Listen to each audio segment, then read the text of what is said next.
Brother Bobby, ba't punit-punit yung t-shirt mo? Wala kang pambili? Wala. O, kausapin mo yung mga kapatid natin sa social media, mga kapatid. Na mag-ano sila, Brother Bobby, mag-subscribe sila sa atin, mag-follow para kumita naman tayo.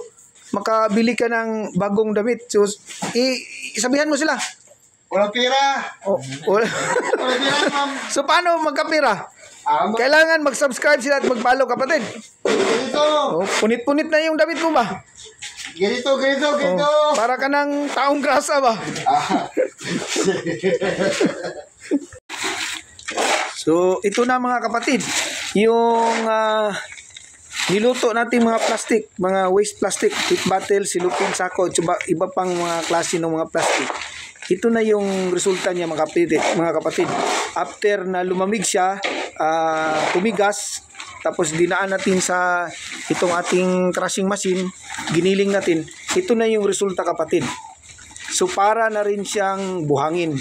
So ito ang isa sa mga major ingredients natin sa paggawa ng Ecobricks at saka Ecoblocks.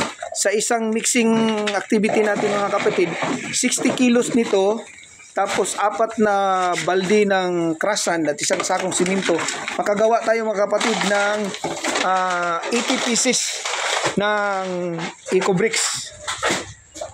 Ito mga kapatid, 80 pieces nito kapatid.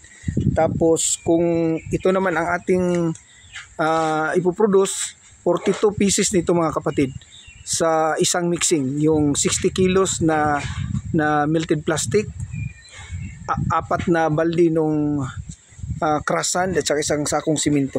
So ibig sabihin mga kapatid, 1.5 kilos, kung i-divide mo yan, 1.5 kilos per piece nito ang laman niya na plastic.